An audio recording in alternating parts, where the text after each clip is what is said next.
खुलुमबाय गिबि गिबि नोंथांमोन बयखौबो आंनि चेनेलाव बरायग्रोनाय थाबाय। नोंथांमोननि थाखाय मोननैसो आपडेट भिडिअ लानानै फैदों।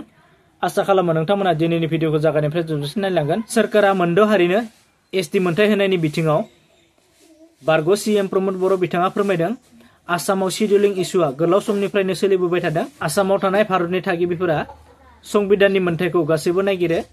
गावनि हारिमु, गावनि सिनायथि बेफोर गासै आयदाखौ लानानै बबे सोरनि मोनथाय बेखौ जोङो नागिरो होननानै बुंदों। बे शिडिउलिं इस्युखौ गोबां खेब रिपर्ट हरनायनि उनावबो रिटार्न फैफिनो। माब्लाबा आरजिआई प्रब्लेम, माब्लाबा एनसिएसटि कमिसननि रिपर्टआव प्रब्लेम जादों।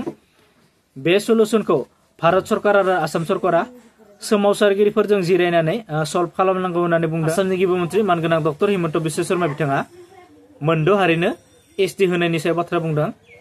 जोङो आसा खालामदों नैबे रिपर्टनि गेजेरजोंनो मोनद' हारिनि हास्थायनाय लुबैनायफोरा सुफुंजागोन आरो थाखानाय एसटिफोराबो जाहाथे जेबो खहा जाया बेखौ नोजोर होनानै मोनद' हारिनो हास्थायनाय लुबैनायफोरखौ सुफुंगोन होननानै बुंदों। बर' हारिनि थाखाय मोनसे गोग्गाथाव 8थि फारिलाइयाव थिसनजानाय बर' रावा गिबि खेबनि थाखाय भारत हादरनि 72थि संबिजितारि सानाव भारत हादरनि संबिजितखौ बर' रावाव दानस्लायदों आरो बेखौ हादोरनि हादोरगिरि मानगोनां द्रौपदी मुर्मु बिथाङा डिजिटेलि बेखेवनायखौ नुनो मोनदों। बिटिसिनि चिफ मानगोनां हाग्रामा महिलारि बिथाङा गोबां बोसोर गोग्लैनानै थानाय नार्सिं कलेज, एकाडेमि बिल्डिं आरो हस्टेलनि बिल्डिंखौ फाउन्डेसन खालामनो मोननानै गोजोननाय फोरमायदों। बिटिसि गभर्नमेन्टनिफ्राय गभर्नमेन्ट नार्सिं कलेजाव जेसेबां इनफ्रास्ट्राक्चार आरो नार्सिं लाइनाव जेसेबां हेफाजाब नांगौ आं खालामगोन होननानै बुंदों। फरायसा फरायसुलिफोरा सोलोंथाइ लानायाव जेबो असुबिदा जानो नाङा जासे, लोगोसे फोरोंगिरिफोराबो फोरोंनायाव जेबो असुबिदा जानो नाङा जासे खामानिखौ मावलांगोन होननानै बुंदों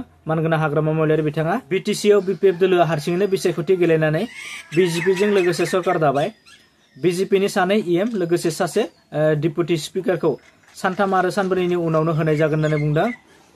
फैगौ बिधानसभा एमएलए इलेक्सनाव बिजेपि आरो बिपिएफल' नङा, बेवहाय एजेपिआबो थाफागोन होननानै बुंदों। थाखानाय एसटिफोरखौ जेबो खहा खालामालासिनो मोनद' हारिनि एसटि होनायाव जोंहा जेबो बुंनांगौ गैया बा जेबो हेंथा गैया आरो बे लाइनजोंनो जोङो government of India, government of आसामनो एनअसि होदों होननानै बुंदों बिटिसिनि चिफ मानगोनां हाग्रामा महिलारि बिथाङा। दिनैनि आपडेट भिडिअ बेखिनियानोमोन। भिडिअखौ नायनानै मोजां मोनदोंब्ला चेनेलखौ साबस्क्राइब खालाम, लोगोसे लाइक, कमेन्ट, शेयार खालामबानो जाबाय। स' थेंक इउ फर वाचिं।